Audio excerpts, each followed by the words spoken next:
Beneath the limestone walls of St. Catherine's Convent in Savannah, Georgia, stands a sealed chapel that hasn't been opened since 1749. Local historians know why. Inside those walls, investigators discovered 23 pages of correspondence that the Catholic Church attempted to destroy.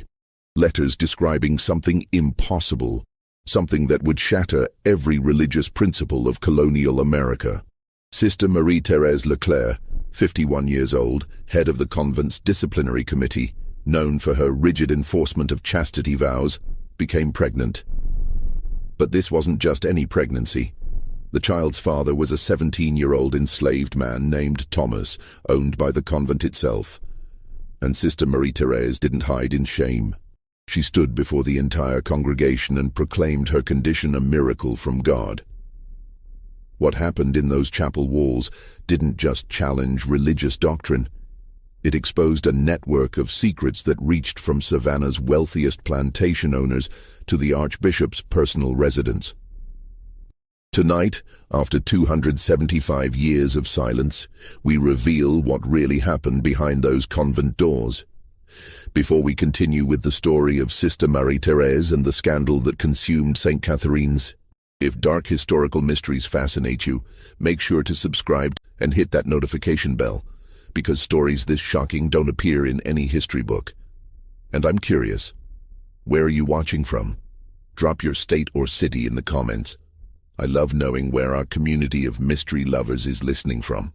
Now let's step back to 1748 Savannah, to a time when religious institutions held absolute power, and discover how one woman's claim would unravel everything. Savannah in 1748 existed as a peculiar contradiction. Founded only 15 years earlier as a utopian experiment prohibiting slavery and alcohol, the city had already abandoned its founding principles. Rice plantations now stretched along the riverbanks, worked by hundreds of enslaved people whose labor transformed Georgia into one of the most profitable colonies. The city's religious institutions, Baptist, Presbyterian, Anglican, and Catholic, competed for influence among the growing population of 3,000 souls. St. Catherine's Convent occupied 3 acres near the eastern edge of town, its whitewashed buildings visible from the main road.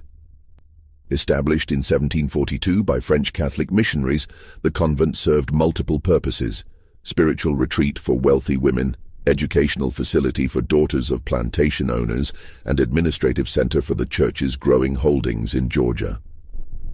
By 1748, the convent housed 18 nuns, 12 novices, 47 students, and maintained ownership of 9 enslaved people who managed the gardens, kitchens, and physical maintenance. Sister Marie-Thérèse Leclerc had arrived from Quebec 7 years earlier, her reputation preceding her.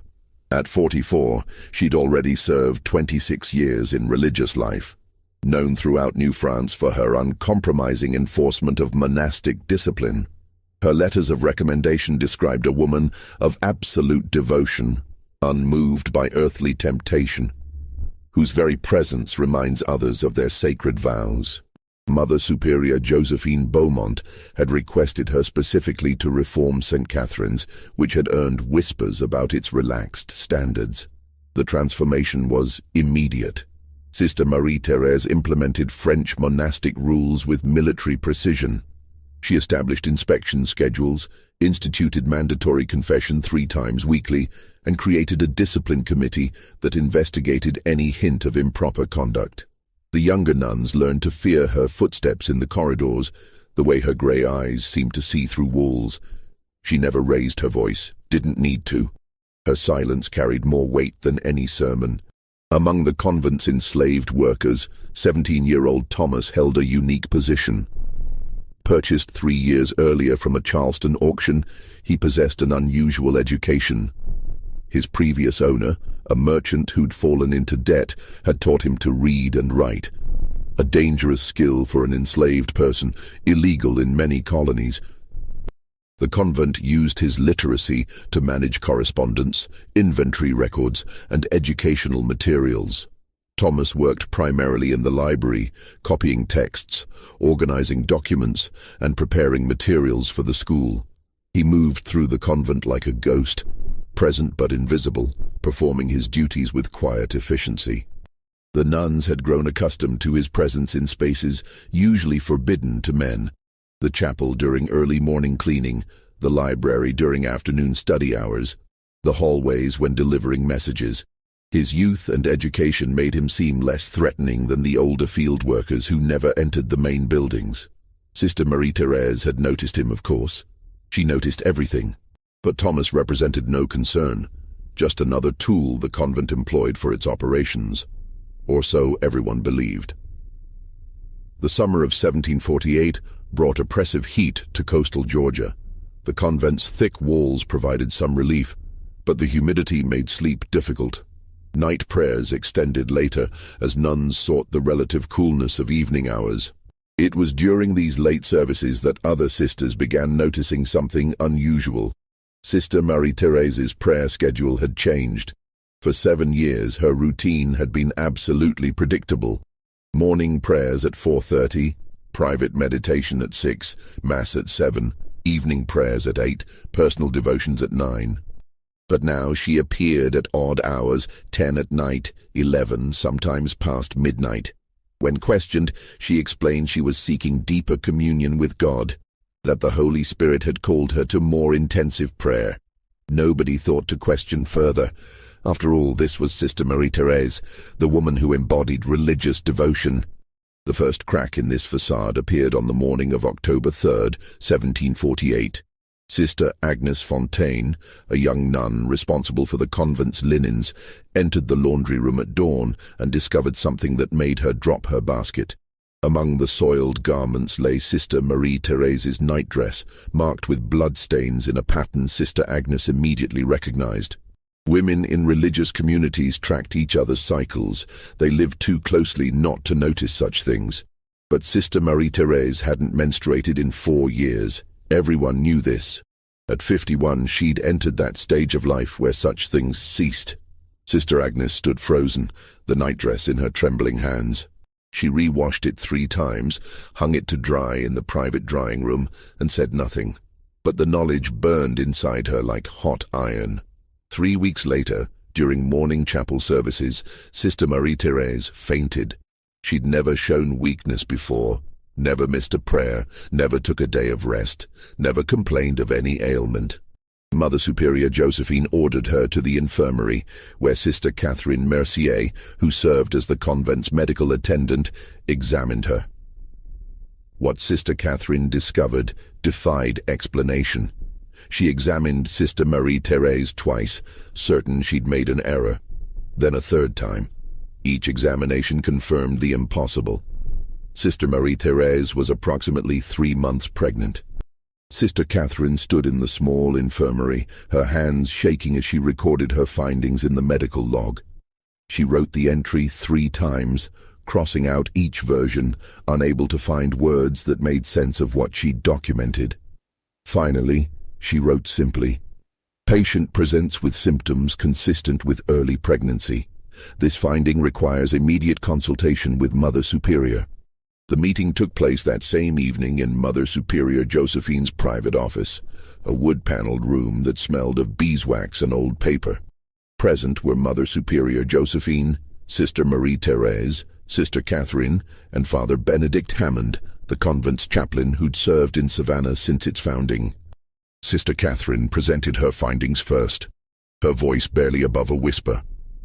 She detailed the physical symptoms: ceased menstruation, breast changes, morning sickness that Sister Marie-Thérèse had attributed to bad fish at dinner. The examination had been thorough, professional, and left no doubt about the diagnosis. Father Hammond's face flushed red. "This is impossible. Sister Marie-Thérèse has served God for 33 years. There must be another explanation. A tumor, perhaps, or some other medical condition that mimics." "I know the difference," Sister Catherine interrupted, a boldness that surprised everyone. "I've attended 17 births in this town. I've examined pregnant women dozens of times. This is not a tumor." Mother Superior Josephine turned to Sister Marie-Thérèse, who sat with perfect posture, her hands folded in her lap, her expression serene. "Sister, you must tell us the truth. How did this happen?" What Sister Marie-Thérèse said next would echo through Savannah for generations. "It is a blessing from God," she said simply. "The Lord has chosen me as his vessel, just as he chose the Virgin Mary. I have been faithful to my vows. I have never broken my promise to God, and yet I carry new life within me. If you doubt me, examine my conscience. You will find it pure." The silence that followed felt suffocating. Father Hammond gripped the edge of the desk so hard his knuckles turned white. Sister Catherine made a small sound, quickly stifled. Mother Superior Josephine stared at Sister Marie-Thérèse as if seeing her for the first time. "Sister," Father Hammond said carefully, "are you suggesting this is a virgin birth? That you've been impregnated by divine intervention?" "I'm suggesting nothing. I'm stating what I know to be true. I have remained faithful to my vows, and I am with child. Draw whatever conclusions you wish." The meeting ended without resolution. Father Hammond left to send an urgent message to the Archbishop in Charleston. Mother Superior Josephine confined Sister Marie-Thérèse to her cell, not as punishment, but for protection. From scandal, from questions, from the chaos this revelation would unleash. But secrets in closed communities have a way of spreading like water through limestone. By the following morning, every nun in the convent knew about Sister Marie-Thérèse's condition. By afternoon, the students' whispers had reached their parents. By evening, the story had infected Savannah like cholera. The enslaved people who worked at the convent heard the news through the cooking staff. They gathered in the quarters after dark, speaking in hushed tones about the scandal unfolding in the main house. Thomas, who'd been working on transcribing a new Bible for the library, said nothing. He sat in the corner of the small cabin he shared with 3 others, his hands folded, his face revealing nothing. But those who knew him well noticed something. Thomas had stopped eating. For 3 days, he'd taken no food, drunk only water. His hands trembled when he worked. And late at night, when he thought others slept, they heard him weeping. The Archbishop's response arrived within a week, remarkable speed given the distance from Charleston. His letter, sealed with red wax and marked "confidential," contained instructions that left no room for interpretation. Sister Marie-Thérèse was to be examined by a panel of 3 physicians, questioned by church officials under oath, and if found to have violated her vows, immediately defrocked and expelled from the convent. The scandal must be contained before it spread beyond Savannah's boundaries. Dr. Robert Drayton arrived first, a Charleston physician with 20 years of experience, known for his discretion in sensitive matters. Dr. James Pritchard came next, Savannah's most respected medical practitioner, a man who delivered half the town's children. The third physician, Dr. Samuel Whitefield, specialized in women's health and had studied in London before settling in Georgia. They examined Sister Marie-Thérèse on October 28th in the convent's medical room. All 3 reached the same conclusion. She was approximately 15 weeks pregnant. The child appeared healthy. The pregnancy showed no signs of abnormality. Their written report, preserved in the Charleston Diocese archives, used careful language but left no ambiguity. The patient exhibits all standard markers of natural conception. We find no evidence of medical anomaly or divine intervention. This is a pregnancy resulting from normal physiological processes. The interrogation began the following day. Bishop Marcus Fenwick had traveled from Charleston specifically for this purpose, bringing with him Father Thomas Donnelly, a Jesuit known for his skill in extracting truth from unwilling subjects. They questioned Sister Marie-Thérèse for 11 hours over 3 days. She never wavered, never contradicted herself, never showed doubt or fear. Her story remained absolutely consistent. She had maintained her vows, never been alone with any man, never engaged in any act that could result in pregnancy. She attributed her condition to God's will and accepted it as a test of faith. On the 4th day, the interrogators changed tactics. Father Donnelly produced the convent's schedule logs, meticulous records Sister Marie-Thérèse herself had implemented. documenting every nun's location throughout each day. He began asking specific questions. Why had she changed her prayer schedule in July? Why had she been in the library at unusual hours? Why had she requested access to the storage chapel, a space normally locked, on 17 separate occasions between June and September? Sister Marie-Thérèse answered each question calmly. The prayer schedule change reflected her growing spiritual needs. The library visits were for research on medieval monastic practices. The chapel access was to inspect storage conditions for valuable religious texts. Then Bishop Fenwick asked the question that shattered her composure. "Sister, do you know a young man named Thomas?" For the first time in 4 days of interrogation, Sister Marie-Thérèse hesitated. The pause lasted only 3 seconds, but everyone in the room noticed it. When she spoke, her voice remained steady, but something had shifted. "Thomas works in the library. I've assigned him copying tasks." "Why do you ask?" "Because Thomas has requested to speak with me," the bishop said. "And what he wants to confess, sister, concerns you." Thomas stood in the bishop's temporary office, a converted classroom at the convent school, and spoke words that would change everything. He'd been granted this audience after sending a note to Father Hammond, written in the careful script he'd learned as a child. The note contained one sentence: "I know the truth about Sister Marie-Thérèse's child." What Thomas revealed over the next 2 hours painted a picture more complex than anyone had imagined. He confirmed that Sister Marie-Thérèse was not lying. Not exactly.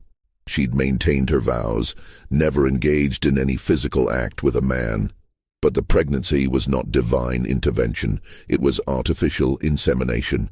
The concept wasn't unknown in 1748, though it remained largely theoretical. European scientists had experimented with animal breeding, successfully transferring reproductive material from male to female without physical contact. The process had been documented in French scientific journals, debated in medical societies, and condemned by most religious authorities as an attempt to usurp God's role in creation. Sister Marie-Thérèse had read about these experiments in the convent's library. The texts were supposed to be locked away, controversial scientific materials deemed inappropriate for general readership. But as the head of discipline, she had access to everything. She'd studied the procedures, the theoretical applications, the success rates documented in sheep and cattle. Thomas explained that Sister Marie-Thérèse had approached him in late May, asking for his assistance with a religious experiment. She'd been frank about the purpose. She believed God was calling her to demonstrate that a woman's devotion could transcend the physical limitations of age and traditional conception. She would become pregnant while maintaining her vows, proving that faith could overcome nature's boundaries.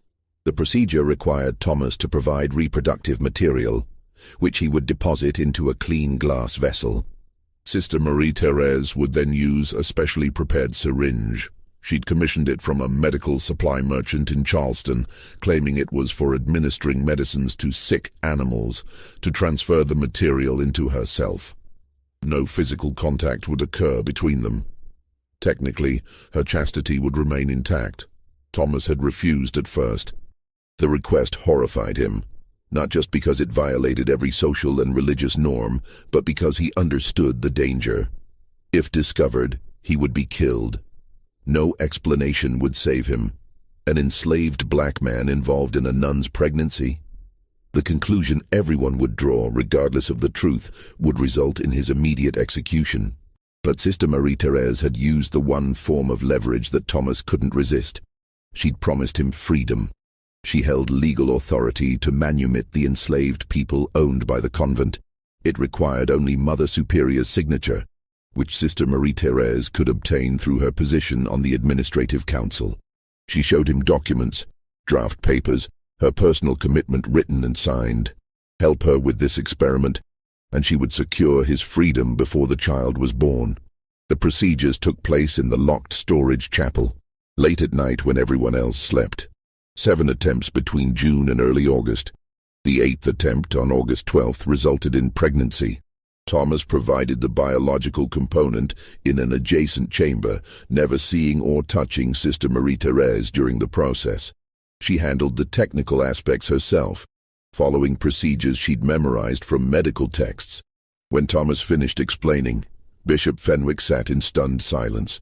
Father Donnelly had stopped taking notes, his pen frozen above the page. This wasn't adultery in any conventional sense. This wasn't a broken vow of chastity, at least not in the physical interpretation. This was something far stranger, a calculated attempt to game theological loopholes to achieve pregnancy while claiming technical virginity. "Why are you telling us this?" Father Donnelly finally asked. "Sister Marie-Thérèse offered you freedom. This confession guarantees your death." Thomas's response revealed a pain deeper than fear. "Because she lied to me. The freedom papers she showed me were forgeries. I saw the real documents 3 days ago when I was organizing files in Mother Superior's office. Sister Marie-Thérèse has no authority to grant manumission. She never did. She used me, put me in mortal danger, and has no intention of honoring her promise. I won't die for her pride." The bishop ordered Thomas held in secured quarters. Not arrested, but protected. Too many people already wanted him dead. Rumors had spread through Savannah about an enslaved man and Sister Marie-Thérèse. Plantation owners talked openly about taking justice into their own hands. The city's constables had to station guards around the convent to prevent mob violence. The church faced an impossible situation. Sister Marie-Thérèse had technically not broken her vows, at least not through physical contact with Thomas. But she'd orchestrated something far more disturbing. A premeditated subversion of both divine and natural law, using scientific procedures to achieve pregnancy while maintaining a legal claim to virginity. And she'd manipulated an enslaved young man, putting his life at risk for an experiment that served only her own theological vanity. What happened next would force the Catholic Church to confront questions it had never faced before. But before we continue, I want to hear from you. Do you think Sister Marie-Thérèse actually believed she was doing God's will, or was this simply a calculated attempt to achieve something impossible? Drop your theory in the comments. I read every single one. And if this story is as shocking to you as it was to me, hit that like button and share this video with someone who loves dark historical mysteries. Now, let's discover what happened when the church tried to contain this scandal. The church convened an ecclesiastical tribunal on November 15, 1748, the first such proceeding in Georgia's history. 5 senior clergy traveled from Charleston, 2 from Virginia. They met in the convent's main chapel, which had been cleared of all students and sealed to outside observers. The proceedings, they determined, must remain absolutely confidential. Sister Marie-Thérèse appeared before them dressed in full habit, her pregnancy now undeniable, nearly 6 months along, her condition visible despite the loose clothing. She stood before the tribunal with the same serene expression she'd maintained throughout the investigation, her hands resting gently on her swollen abdomen. The lead interrogator, Cardinal Sebastian Hartley, began with a simple question. "Sister, do you understand why you stand before this tribunal?" "I understand you doubt God's power to work miracles." The cardinal's jaw tightened. "Sister, we've heard Thomas's testimony. We know about the procedures you performed, the medical equipment you acquired, the scientific texts you studied. This was not a miracle. This was a deliberate manipulation of natural processes. Is there a difference?" Sister Marie-Thérèse asked calmly. "God created nature. God created science. If I used tools he provided to achieve his will, how is that different from any other miracle? Did Jesus not use mud to heal the blind man? Did Moses not use a staff to part the Red Sea? All miracles employ earthly elements to manifest divine purpose." The theological argument was sophisticated, more sophisticated than the tribunal had expected. Sister Marie-Thérèse had clearly prepared her defense carefully, anticipating every challenge to her claim. Father Donnelly presented the evidence systematically. The medical journals in her possession, the syringe she'd commissioned, Thomas's detailed testimony about the procedures, the locked chapel where everything occurred. He argued that Sister Marie-Thérèse had committed fraud, not adultery, but something potentially more dangerous. She'd attempted to manufacture a miracle to deceive the faithful into believing God had intervened when in fact she'd merely applied scientific knowledge. Sister Marie-Thérèse countered each point with disturbing logic. Yes, she'd studied scientific texts. Wasn't knowledge of God's creation a form of worship? Yes, she'd used medical equipment. Weren't doctors tools of God's healing? Yes, she'd involved Thomas. Hadn't God often used the humble and powerless to achieve his greatest works? She never claimed to have created the pregnancy herself. She claimed only to have made herself available to God's will, and God had blessed her efforts. You coerced an enslaved man into participating in your experiment, Cardinal Hartley said, his voice rising for the first time. You promised him freedom you couldn't deliver. You put his life at risk for your own purposes. Where is God's will in that deception? For the first time, Sister Marie-Thérèse's composure cracked. Thomas misunderstood. I told him I would do everything in my power to secure his freedom. I never claimed to have the authority myself. I intended to petition Mother Superior and the Archbishop after the birth to argue that his assistance in a miracle deserved reward. His freedom was always my goal. But you showed him forged documents, Father Donnelly interjected. You deliberately misled him about your authority. Sister Marie-Thérèse's silence stretched for nearly a minute. When she finally spoke, her voice carried a new edge. I showed him documents that expressed my intent. Whether those documents carried legal authority was irrelevant to the larger purpose. Thomas was never in danger. I would have protected him. Protected him? Cardinal Hartley stood, his chair scraping loudly against the stone floor. Sister, there are plantation owners in Savannah calling for his execution right now. There are mobs forming outside this very building. Your protection means nothing against that reality. The tribunal recessed for 3 hours to deliberate. During that time, news reached them that justified their worst fears. A group of 23 men, led by plantation owner Harrison Devereux, had attempted to force their way into the convent's quarters where Thomas was being held. Only the intervention of city constables and armed guards prevented violence. Devereux had declared publicly that no blasphemous experiment would corrupt Georgia's moral foundation, and that the slave Thomas represented a cancer that must be cut out before it spreads. The tribunal reconvened with new urgency. Cardinal Hartley delivered their decision. Sister Marie-Thérèse would be immediately defrocked and expelled from religious life. She would be confined to a private residence in Charleston until the child's birth. After birth, the infant would be placed with a Catholic family, and Sister Marie-Thérèse, she would no longer carry that title, would be permanently exiled from Georgia. She would never be permitted to claim religious authority again, never be allowed contact with the child, and never be permitted to speak publicly about these events. Thomas would be sold, not as punishment, but as protection. A Catholic merchant in Boston had agreed to purchase him and transport him immediately to Massachusetts, where anti-Catholic sentiment ran so high that nobody would think to connect him to a scandal in Savannah. The church would pay for his transport and ensure his safety, but he would remain enslaved. The promise of freedom, genuine or fabricated, died with the tribunal's ruling. Sister Marie-Thérèse received this judgment without visible emotion. She asked only one question: what will you tell people about the child? Cardinal Hartley's response carried the weight of institutional power protecting itself. We will tell them the truth. A woman who once served the church fell prey to pride and deception. There was no miracle. There was only human vanity attempting to manufacture divine favor.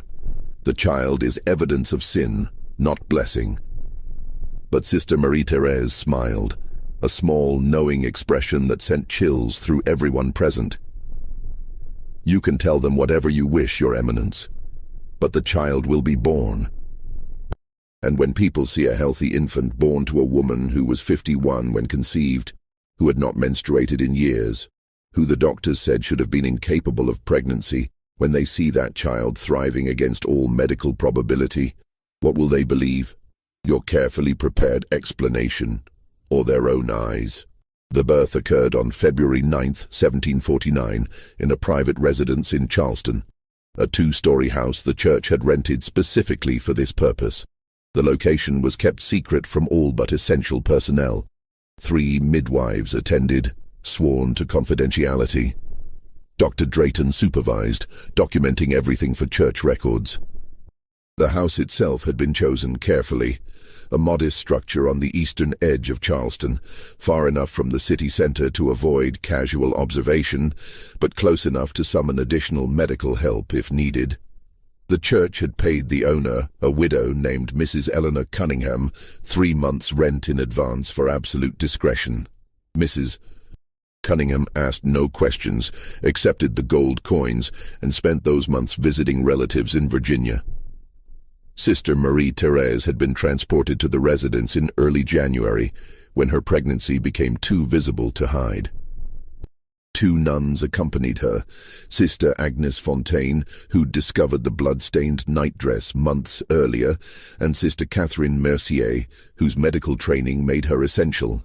The 3 women lived in near-total isolation, venturing outside only for brief walks in the enclosed garden after dark. Dr.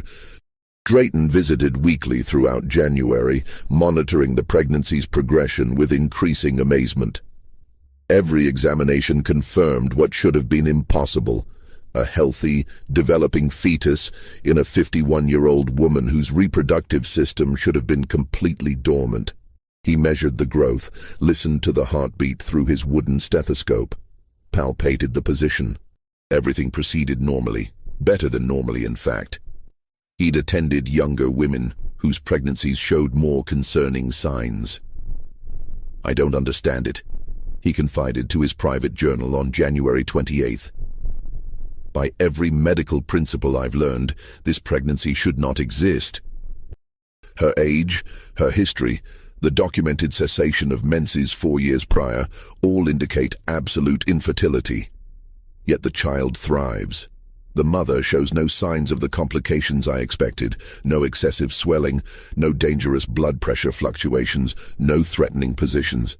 It's as if her body, despite its age, has somehow remembered how to nurture life. I find myself questioning whether medical science truly understands female reproduction as completely as we claim." The labor began at 1:15 on the afternoon of February 9th. Sister Marie-Thérèse was reading. She'd been allowed access to devotional texts, but nothing else. When the first contraction struck, Sister Catherine immediately sent word to Dr. Drayton, who arrived within the hour with his medical bag and 3 experienced midwives, Hannah Morse, Rebecca Talbot, and Sarah Wickham. All 3 had delivered hundreds of babies in Charleston. All 3 had been paid exceptional fees for their silence. The early stages progressed slowly. Sister Marie-Thérèse paced the bedroom, leaning against furniture during contractions, breathing through the pain with the same controlled discipline she'd applied to everything else in her life. She refused the laudanum Dr. Drayton offered. She wanted full awareness, complete experience of this birth. If this was to be her only opportunity for motherhood, she would not surrender consciousness to pain management. By 6 in the evening, the contractions intensified. Sister Marie-Thérèse could no longer walk, instead gripping the bedposts while Sister Catherine and Sister Agnes supported her. The midwives prepared the birthing chair, a wooden seat with an opening that allowed gravity to assist delivery, but Sister Marie-Thérèse refused it. She insisted on delivering in bed, lying semi-reclined against pillows, maintaining eye contact with everyone in the room. "I want to see everything," she said between contractions. "I want to watch this child enter the world. I've been denied so much. Don't deny me this." Dr. Drayton had serious concerns about her age and the physical demands of delivery. First-time mothers, especially older ones, faced significant risks: hemorrhaging, uterine rupture, obstructed labor, fetal distress. He'd prepared for emergency interventions, forceps if necessary, though he hated using them. He'd seen too many injuries from improper application. In extreme cases, he'd even considered the possibility of caesarean section, though that procedure in 1749 was essentially a death sentence for the mother. At 9:30, Sister Marie-Thérèse's water broke, a flood that soaked through the protective linens and mattress padding. The midwives changed the bedding efficiently, working around her body as contractions came faster. Dr. Drayton examined her and found the cervix fully dilated. Time to push. What followed tested everyone's endurance. Sister Marie-Thérèse pushed for over 4 hours, her face flushed with exertion, sweat streaming down her temples, her hands gripping Sister Catherine so hard that both women's knuckles turned white. Dr. Drayton monitored the baby's position, feeling the crown through the birth canal, coaching Sister Marie-Thérèse through each push. The midwives took turns supporting her legs, wiping her face with cool cloths, offering sips of water. At one point, near midnight, Dr. Drayton feared the labor had stalled, dangerous for both mother and child. The baby's head had crowned but seemed stuck, unable to complete the descent. He considered using forceps but hesitated. Sister Marie-Thérèse, seeing his expression, understood immediately. "No instruments," she gasped. "Let me try. One more time." She summoned strength from somewhere deep inside, the same iron will that had sustained her through 33 years of religious discipline, through the scandal and interrogations, through months of isolation. She pushed with everything she had, and at 3:17 in the morning on February 10th, the baby emerged in a rush of blood and fluid. The infant's cry filled the room instantly, a strong, healthy sound that made everyone exhale in relief. Dr. Drayton caught the baby, quickly assessed the airway, confirmed breathing, and handed the child to Hannah Morse for cleaning. The midwife worked efficiently, wiping away blood and vernix, checking fingers and toes, examining the umbilical cord. "A girl," Hannah announced. "Perfectly formed, good color, strong cry." Dr. Drayton delivered the placenta, examined it carefully for completeness, retained placental tissue could cause deadly infections, and found everything normal. He checked Sister Marie-Thérèse for tearing, found only minor damage that required a few stitches, and applied them while she lay exhausted against the pillows. Her bleeding was within normal range. Her pulse, though elevated, wasn't dangerously so. Against all probability, she'd survived childbirth without major complication. The infant weighed 6 pounds, 4 ounces, a healthy size. Her skin showed the typical redness of newborns, her eyes dark and unfocused, her tiny fists clenched tight. Rebecca Talbot wrapped her in clean linens and brought her to Sister Marie-Thérèse. The church had ordered immediate separation, but Dr. Drayton intervened. "Give her 12 minutes, he told Sister Agnes, who'd been instructed to remove the baby as soon as delivery was complete. Complete denial of contact risks puerperal fever and dangerous melancholy. I've seen women die from it. 12 minutes won't change anything except possibly saving her life." Sister Agnes looked uncertain but finally nodded. She placed the infant in Sister Marie-Thérèse's arms and stepped back.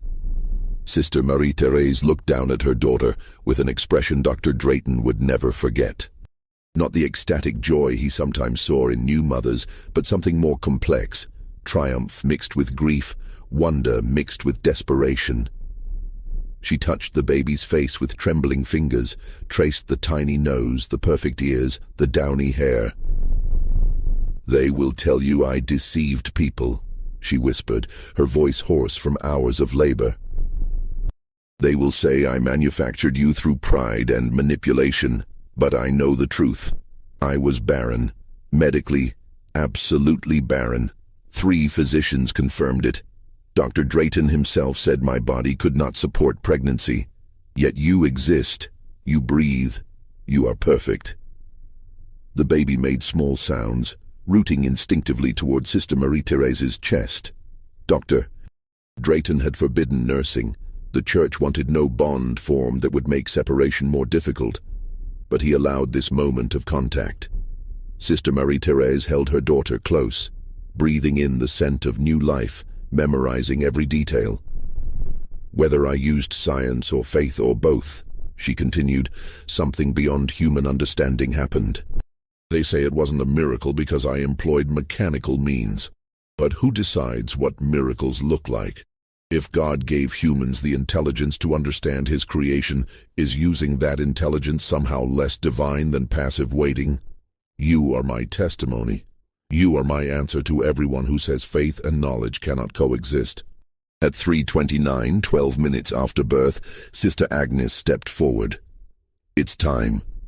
Sister Marie-Thérèse kissed her daughter's forehead once, gently, and released her. Sister Agnes took the infant and left the room immediately before Sister Marie-Thérèse could change her mind. The door closed with a soft click that sounded in the sudden silence impossibly final. Sister Marie-Thérèse turned her face to the wall and didn't speak for 3 days. The adoptive family, Jonathan and Susanna Redmond of Virginia, arrived in Charleston on February 11th. They were a prosperous couple in their 30s, unable to have children after 10 years of marriage. The church had vetted them carefully. Devout Catholics, financially secure, socially respected, desperate for a child, and willing to maintain absolute secrecy about the infant's origins. Bishop Fenwick met them personally in a private room at Charleston's Catholic rectory. He handed them the baby, now dressed in expensive linens the church had provided, and explained the conditions. They would tell everyone, family, friends, their entire community, that the child was their natural daughter, born to Susanna after years of supposed infertility. They would never reveal the truth, never search for the biological mother, never discuss how they'd acquired the baby. They would raise her as a proper Catholic, educate her appropriately for her station, and provide her every advantage. In exchange, the church would support their story completely. Father Thomas Donnelly had already prepared falsified baptismal records showing the baby as born to the Redmonds. The church would provide witnesses if needed, nuns who would swear they'd attended Susanna during her pregnancy, priests who would confirm they'd blessed the expectant mother months earlier. Jonathan Redmond held the infant awkwardly. He'd never touched a baby before, while Susanna wept with joy. They asked only one question: "What's her name?" "She has no name," Bishop Fenwick said. "You will choose it and baptize her in your parish church. As far as the world is concerned, she came into existence on February 10th, 1749, in Virginia.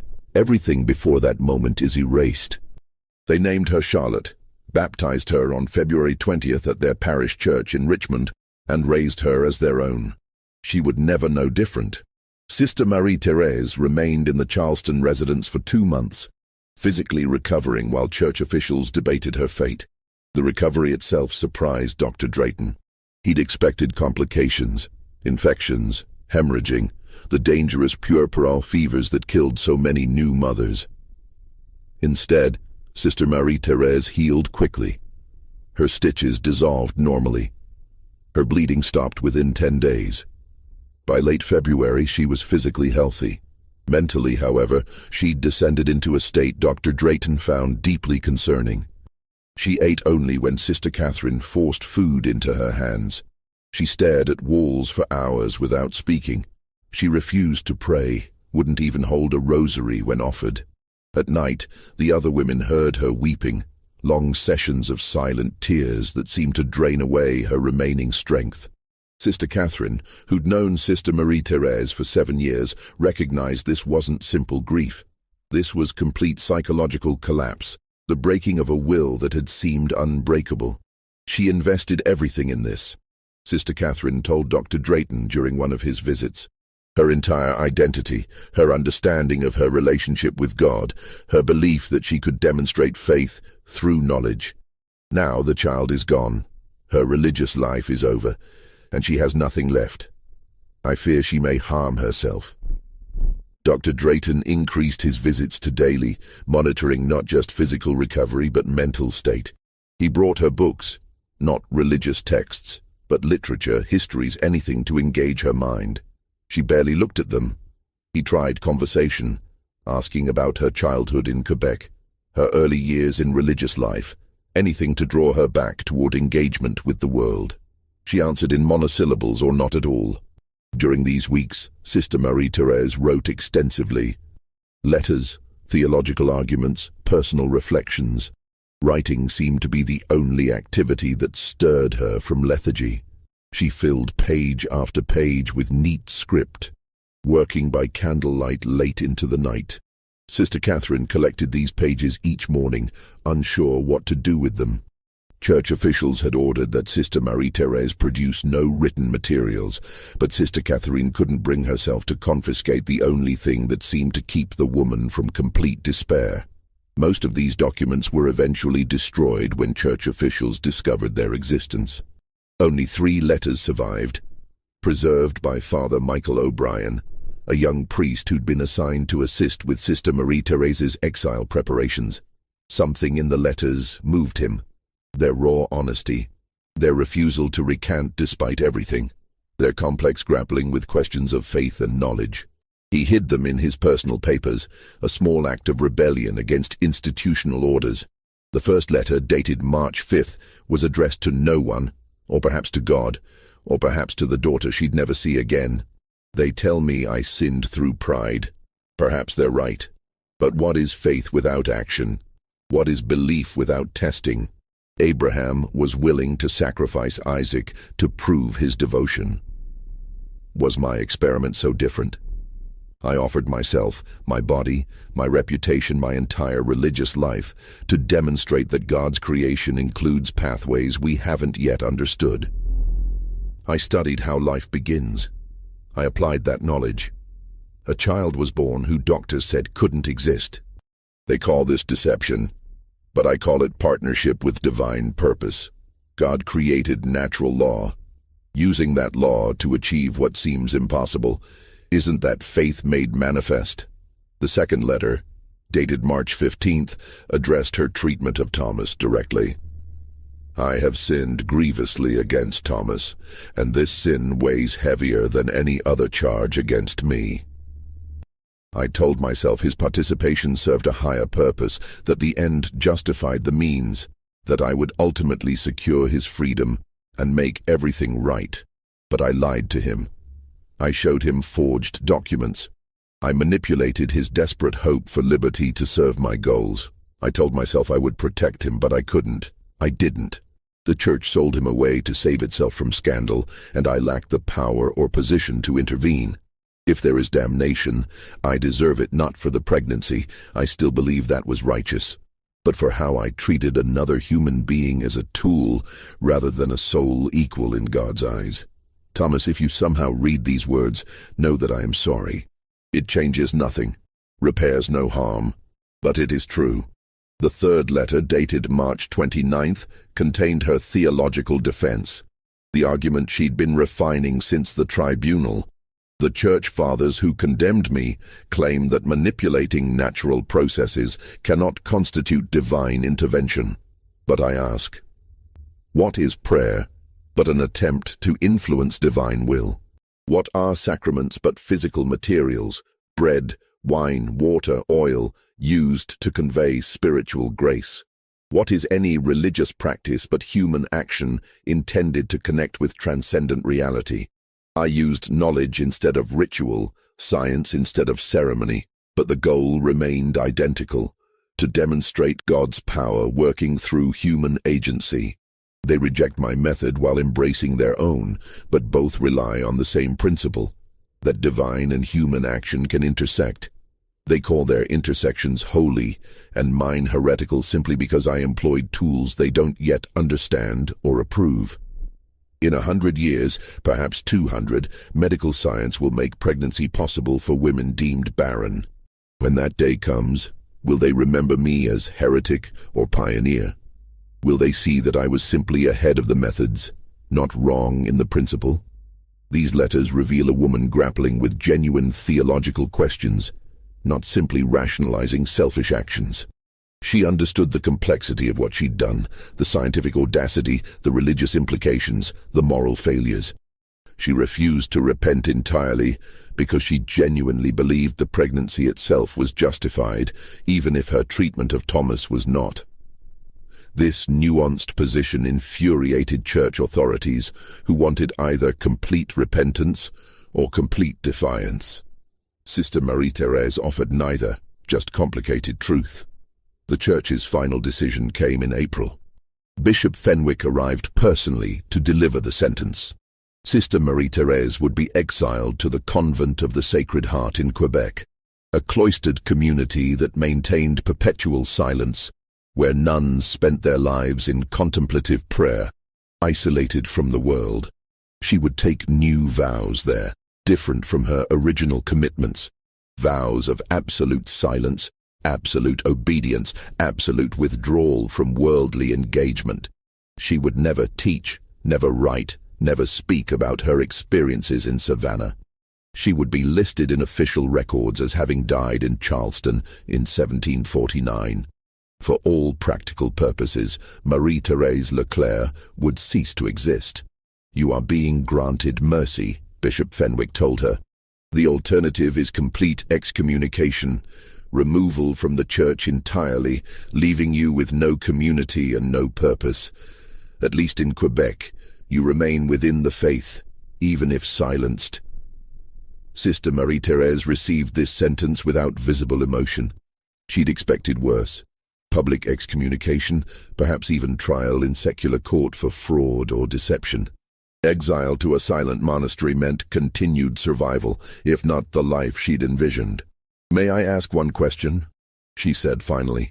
Bishop Fenwick nodded. "The child, Charlotte they named her, will she be told anything of her origins when she's older?" "Absolutely nothing. She'll know only that Jonathan and Susanna Redmond are her parents.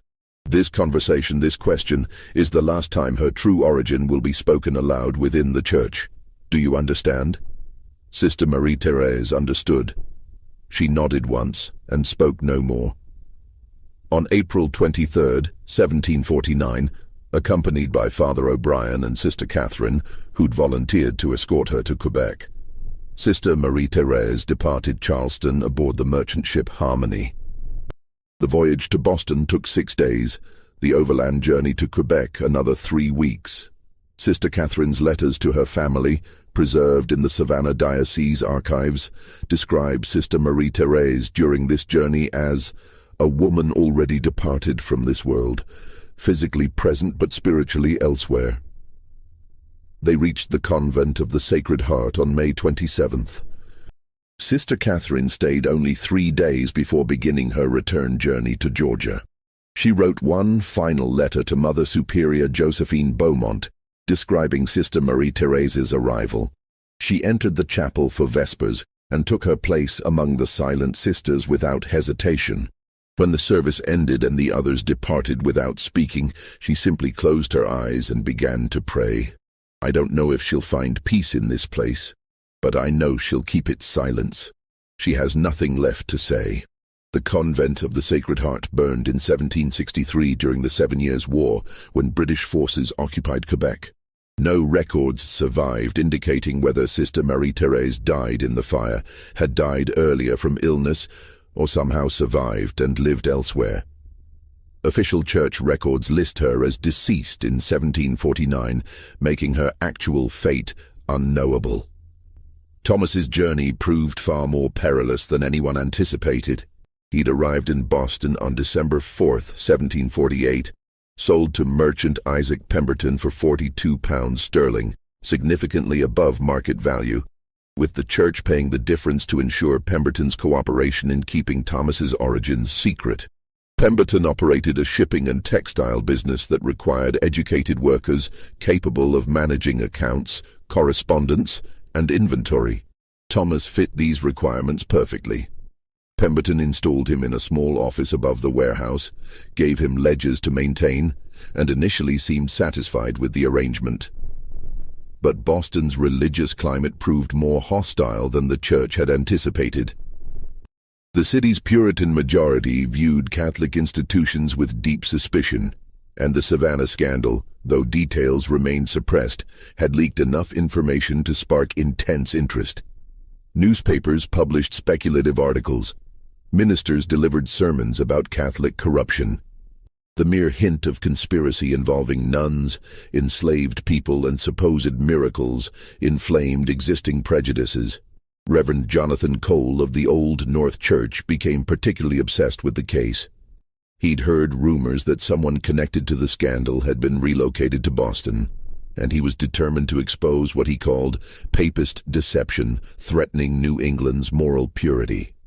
Throughout December 1748 and January 1749, he preached sermons on the topic, never naming Thomas directly, but describing a plot involving religious figures, enslaved people, and attempts to manufacture false miracles that would deceive honest Christians.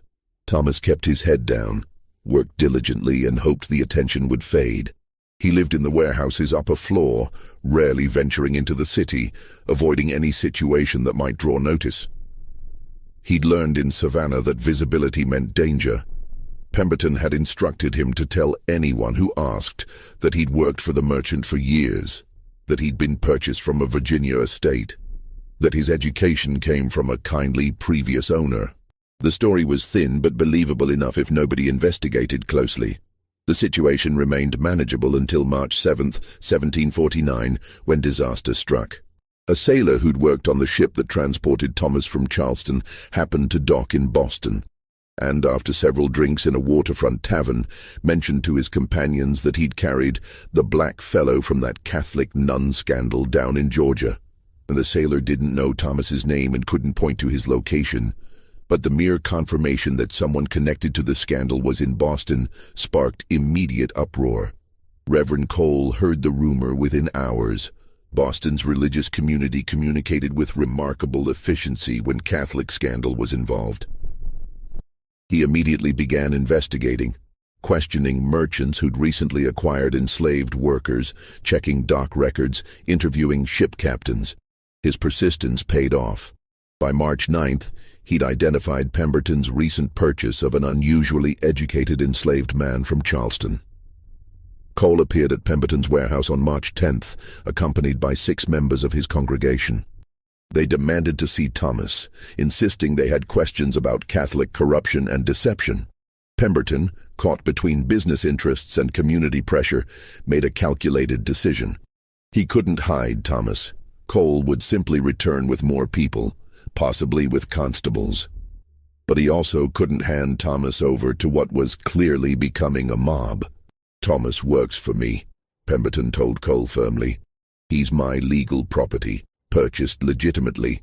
If you have questions about Catholic Church activities, direct them to the church.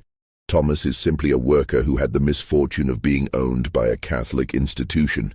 He's guilty of nothing except being in the wrong place." Cole wasn't satisfied. He participated in sacrilege. He helped manufacture a false miracle.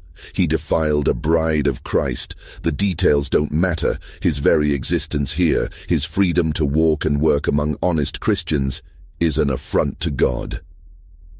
The confrontation grew heated. Cole's followers demanded Thomas be turned over for proper questioning. Pemberton refused, threatening to summon constables if they didn't leave his property. The standoff lasted 3 hours before Cole finally departed, but not before making his intentions clear. This isn't over. That man will answer for his sins, whether you protect him or not. Pemberton understood the danger immediately. Boston's constables might theoretically protect property rights, but they wouldn't risk public disorder to protect an enslaved man connected to Catholic scandal. If Cole returned with a larger mob, Pemberton would have no choice but to surrender Thomas or risk his business being destroyed. That night, Pemberton made arrangements. He owned merchant vessels that traded throughout the Atlantic. One ship, the Providence, was scheduled to depart March 11th for Nova Scotia, carrying textiles and tools to Halifax. Pemberton had business contacts there, including a merchant named William Barrett, who occasionally needed workers for his warehouse operations. "I'm sending you to Halifax," Pemberton told Thomas the next morning. "It's not freedom. I'm signing you over to Barrett, who'll manage you there. but it gets you out of Boston before this situation explodes. Barrett's a decent man, he'll treat you fairly. And Halifax is far enough from these religious wars that nobody will care about your past. Thomas had no choice but to agree. That afternoon he boarded the Providence with nothing but the clothes he wore and a small satchel containing writing materials Pemberton had given him. The ship departed at dusk, slipping out of Boston Harbor, while Reverend Cole was organizing a larger group to return to Pemberton's warehouse the following day. The voyage to Halifax took 12 days, March 11th through March 23rd. The ship's log, preserved in the Massachusetts Maritime Museum, lists Thomas as indentured crew, carpenter's assistant, a legal fiction that provided some protection from immediate recapture if the ship encountered authorities. In reality, Thomas worked primarily in the cargo hold, organizing goods, managing inventory, and assisting with loading and unloading at ports. The Providence reached Halifax on March 23, 1749. Halifax itself was barely a town, founded only months earlier as a British colonial outpost to counter French presence in Nova Scotia, with a population of around 2,500 people, mostly military personnel, merchants, and a small number of enslaved or indentured workers. The settlement consisted of rough buildings, muddy streets, and a constant sense of precarious establishment. William Barrett met the ship personally. He was a Scottish merchant in his 40s who'd established a small trading operation supplying the military garrison. His warehouse needed someone literate to manage records, correspondence, and inventory. Work he'd been doing himself but preferred to delegate. Pemberton's letter had described Thomas's education and skills, making him valuable despite the suspicious circumstances of his transfer. Barrett examined Thomas with practical assessment. "You can read and write?" "Yes, sir." "Keep accounts?" "Yes, sir." "Pemberton says you're involved in some church scandal down south. I don't care about that. I care whether you'll work honestly and competently. Will you?" "Yes, sir." "Good. You'll live in the warehouse, manage my records, and help with physical operations when needed. I pay workers in goods, food, clothing, supplies. If you prove valuable, I may consider eventual manumission, but that's years away and dependent on circumstances. Understood?" Thomas understood. This was far better than he'd expected. Work that utilized his education, an owner who seemed pragmatic rather than cruel, and distance from the religious persecution that had threatened his life in Boston. He settled into Halifax's rhythms quickly. The work was manageable, the conditions tolerable. Barrett treated him fairly, never raising hand or voice, paying in promised goods. Thomas managed warehouse records, corresponded with suppliers, organized inventory for military contracts. He was good at the work, efficient and accurate. But Halifax proved brutally difficult in other ways. The winter of 1749-1750 brought extraordinary cold, temperatures that froze the harbor solid, winds that cut through the warehouse's thin walls, snow that buried the settlement for weeks. Food supplies ran short. Scurvy broke out among the garrison. Several people froze to death in their homes. Thomas survived the winter, barely. Barrett provided adequate food and firewood, but the cold tested everyone's endurance. By spring 1750, Thomas had lost significant weight, suffered from persistent cough, and showed signs of the vitamin deficiencies plaguing Halifax's population. The historical record of Thomas ends here. Barrett's business records, fragmentary and incomplete, show Thomas working through September 1750. After that date, no documentation mentions him. Halifax's early records are notoriously incomplete. Fires destroyed many documents, administrative chaos characterized the settlement's first years, and record-keeping for enslaved and indentured people was often haphazard. Several theories exist about Thomas's fate. Some historians believe he gained actual freedom in Nova Scotia. British colonial authorities there took a more lenient view toward escaped enslaved people, particularly those with useful skills. Thomas might have negotiated manumission with Barrett, or simply disappeared into the colony's frontier regions where questions about legal status went unasked. Others think he likely died during the winter of 1750-1751, even harsher than the previous year, when Halifax experienced catastrophic cold and food shortages that killed dozens. Weakened by malnutrition and respiratory illness, Thomas might not have survived. A third possibility, supported by fragmentary evidence, suggests Thomas may have joined a group of free black settlers who established a small community near Preston, Nova Scotia, in the early 1750s. A land grant record from 1752 lists a Thomas among the settlers, but provides no surname or additional identifying information. The truth remains unknowable. Thomas vanished from history, one more powerless person destroyed by forces beyond his control, his voice preserved only in those few hours of testimony before the Charleston Tribunal. Charlotte, the infant at the scandal's center, lived a completely different life, untouched by knowledge of her origins. The Redmonds raised her as their natural daughter in Richmond, Virginia, providing education, comfort, and social position appropriate to their status. Charlotte grew into an intelligent, serious-minded young woman. She received education from a private tutor, unusual but not unheard of for daughters of prosperous families. She learned French, studied literature, became accomplished at piano and needlework. Family correspondence preserved in the Virginia Historical Society describes her as thoughtful beyond her years, sometimes melancholy, but dutiful and kind. She married at 19 to Edward Fitzgerald, a merchant's son from Philadelphia. The marriage was companionable if not passionate. They lived together respectfully, managed household affairs efficiently, and raised 4 children who survived to adulthood. Charlotte's letters to her mother, written throughout her marriage, reveal a woman content with her life, but occasionally troubled by vague feelings of disconnection she couldn't explain. In one letter dated June 1771, Charlotte wrote, "Sometimes I feel as though I'm living someone else's life, Mother. Not unhappily. Edward is good to me, the children are healthy, we want for nothing. But sometimes I look in the mirror and wonder whose face I'm seeing. You'll think me foolish for such thoughts. Pay no attention." Susanna Redmond's response, also preserved, shows a mother's careful deflection. "All women feel such things occasionally, dearest. We wonder who we might have been, what other paths might have unfolded. These thoughts mean nothing. You are exactly who you should be. My beloved daughter, Edward's devoted wife, mother to my precious grandchildren. Nothing else matters." Charlotte lived to age 73, dying in Philadelphia in 1822, surrounded by family. Her obituary in the Philadelphia Gazette described her as a woman of exemplary character, devoted mother, and generous supporter of charitable works.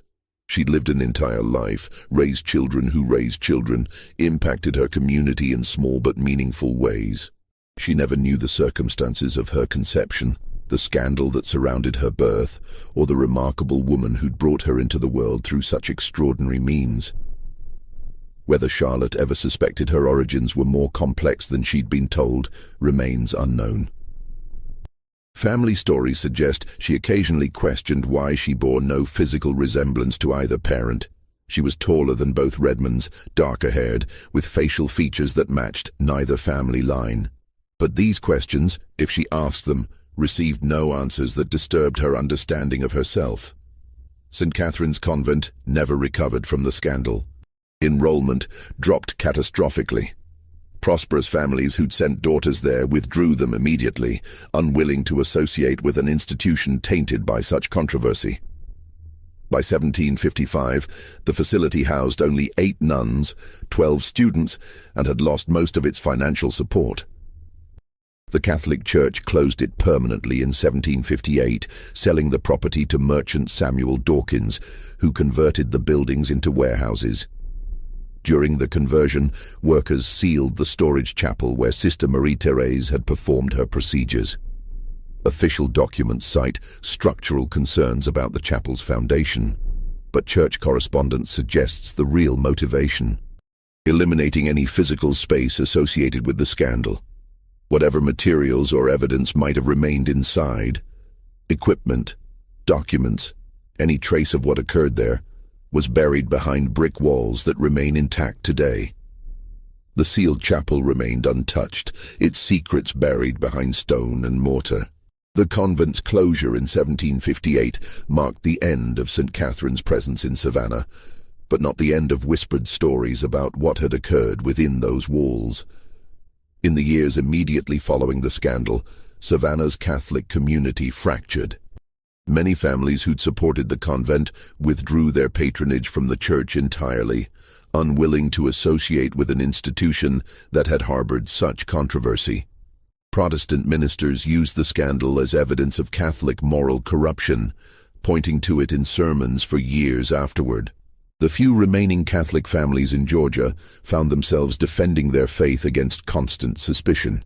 Mother Superior Josephine Beaumont, who'd requested Sister Marie-Thérèse's transfer to Savannah 7 years earlier, lived with profound guilt. She'd brought Sister Marie-Thérèse specifically to reform the convent's discipline, never imagining the woman would orchestrate something so elaborate.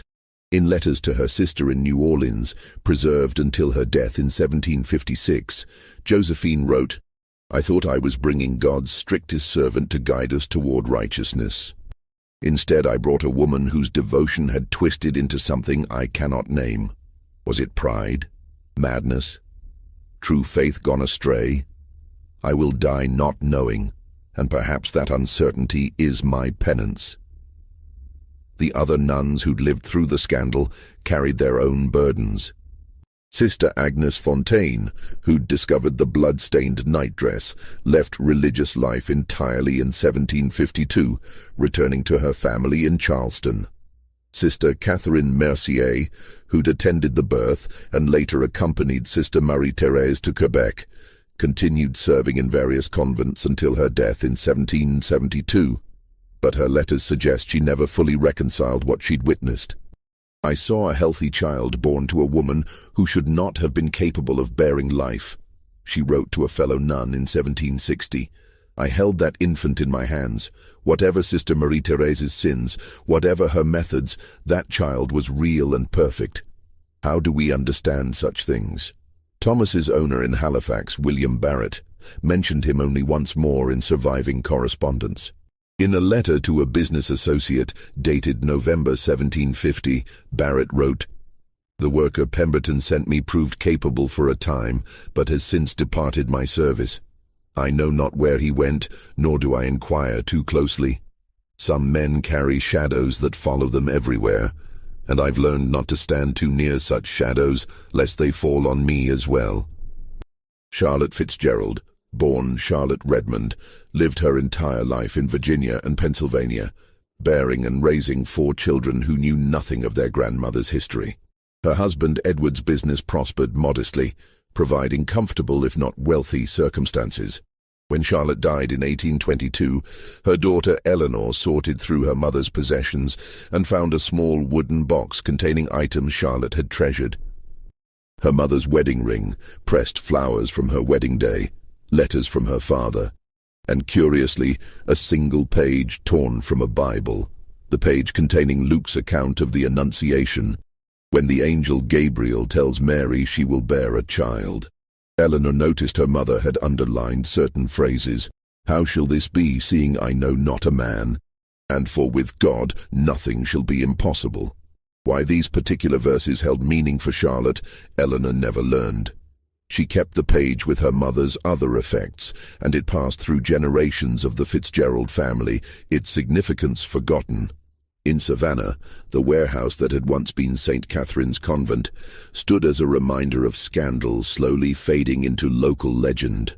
By 1780, most people who'd lived through the original events had died.